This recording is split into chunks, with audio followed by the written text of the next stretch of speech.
अस्सलाम वालेकुम, this is ODA foxtrot from defence outpost. तो आज Z10ME से रिलेटेड एक अपडेट आ रही है उसकी टाइमलाइन को लेकर, तो उसको आज हम लोग डिस्कस करेंगे और इससे रिलेटेड जितने भी फैक्ट्स हैं, क्या वजह है कि ये टाइमलाइन जो है वो इतनी स्ट्रेच हो रही है, तो इन सब के ऊपर हम लोग कम्युलेटिवली डिस्कशन करेंगे। लेकिन वीडियो में आगे बढ़ने से पहले अगर आप लोगों ने अभी तक चैनल को सब्सक्राइब नहीं किया तो please make sure to like this video and do subscribe to the channel. तो वैसे तो Z10ME जो है वो पाकिस्तान को 2023 में डिलीवर होना था। जो इसकी फाइनल टाइमलाइन आई थी मार्च 2023 की आई थी, जो सबसे पहली टाइमलाइन थी, लेकिन वो स्ट्रेच होते होते पहले 2024 के ऊपर आई। अब वो जो करंट टाइमलाइन है वो 2025 की चल रही है, 2025 के फर्स्ट मंथ की है कि फर्स्ट मंथ के अंदर पाकिस्तान आर्मी एविएशन को Z10ME हेलीकॉप्टर्स डिलीवर कर दिए जाएंगे, ऐसी रिपोर्ट्स आ रही हैं। और कुछ जो पाकिस्तानी डिफेंस पोस्टेंट अकाउंट्स हैं वो भी इस चीज को रिपोर्ट कर रहे हैं। तो एक अच्छा खासा डिले यहाँ पर एग्जिस्ट शुरू से ही करता है। एक तो यहाँ पर पहले ये कंफ्यूजन भी थी कि पाकिस्तान क्या अभी भी T129 को कंसिडर कर रहा है या फिर डायरेक्टली Z10ME को ही कंसिडर किया जा रहा है या उसको ही प्रोक्योरमेंट का प्रोसेस जो है उसी को कंटिन्यू किया जा रहा है। पहले तो ये कंफ्यूजन काफी देर रही है। जैसे ही पाकिस्तान आर्मी ने इस कंफ्यूजन को क्लियर किया है कि हम लोगों ने T129 अटैक हेलीकॉप्टर को अबेंडन कर दिया है, वो डील को हम लोग कैरी ऑन नहीं कर रहे, उसके बाद फिर चीजें साफ हुई कि पाकिस्तान आर्मी Z10ME की तरफ जा रही है। और अननोन टाइम के ऊपर पाकिस्तान आर्मी ने चाइना के साथ कुछ हेलीकॉप्टर्स की डील की, तकरीबन 40 to 50 हेलीकॉप्टर्स की ये डील बताई जाती है। और इसकी टाइमलाइन जैसे पहले बताया कि 2023 की दी गई थी, लेकिन अब 2025 तक वो स्ट्रेच हो चुकी है। और पहले जो है ये चीज बिल्कुल भी जस्टिफाइड नहीं थी कि क्या वजह है कि 2 साल जो है वो एक अटैक हेलीकॉप्टर की टाइमलाइन जो है वो लेट हो रही है, और वो भी ऐसे टाइम के ऊपर जब हमें अटैक हेलीकॉप्टर्स की सबसे ज्यादा जरूरत है। लेकिन अब कुछ रिपोर्ट्स चाइना से ऐसी आ रही हैं जो कि इस चीज को जस्टिफाई करती हैं कि क्यों अभी जो टाइमलाइन के अंदर लेटेस्ट डिले हुआ है उसके पीछे वजह क्या थी। तो मेनली जो चाइना से रिपोर्ट्स आ रही हैं वो ये क्लेम करती हैं कि पाकिस्तान के जो Z10MEs हैं जो कि पाकिस्तान आर्मी के लिए मैन्युफैक्चर किए गए हैं या फिर उनके लिए किए जा रहे हैं, उनके अंदर एडिशनल अपग्रेड्स की रिक्वायरमेंट थी जो कि इस टाइम के ऊपर फुलफिल की जा रही है। मतलब कि एडिशनल रिक्वायरमेंट्स को रखा गया था ऑलरेडी अपग्रेडेड Z10ME के अंदर। मतलब कि पहले तो वो अपग्रेडेड है ही है, उसके ऊपर भी कुछ और थोड़ी बहुत अपग्रेड्स रखी गई थी जिनको करके चाइना ने फिर Z10ME को पाकिस्तान आर्मी को डिलीवर करना था। जिसमें जो सबसे बड़ी अपग्रेड है वो इंजन के अंदर है। Z10ME के जो इंजन थे वो पहले ड्यूल रिडंडेंट इंजन थे, लेकिन अब नए अपग्रेड्स के अंदर उनको क्वाड रिडंडेंट इंजन बना दिया गया है। मींस के उनको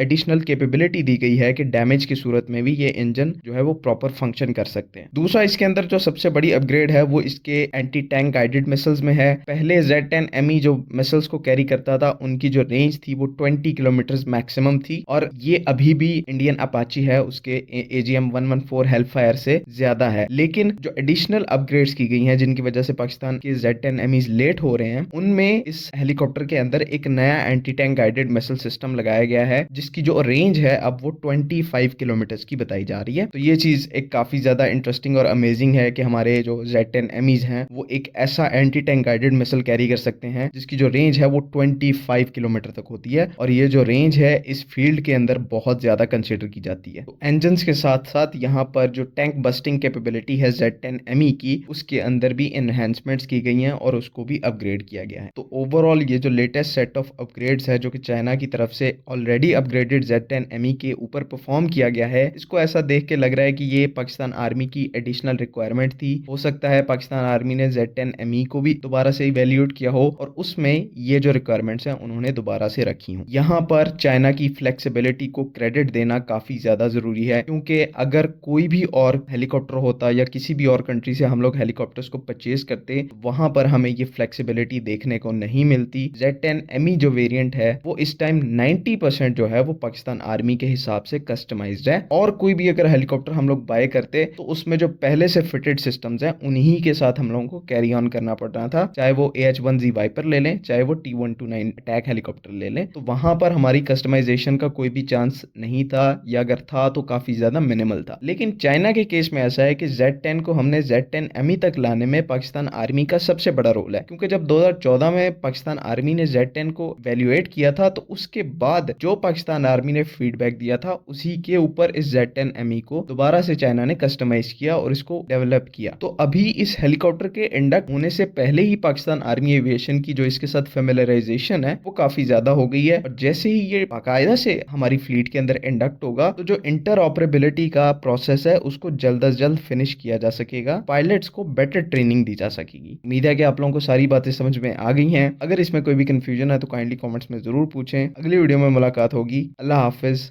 पाकिस्तान ज़िंदाबाद।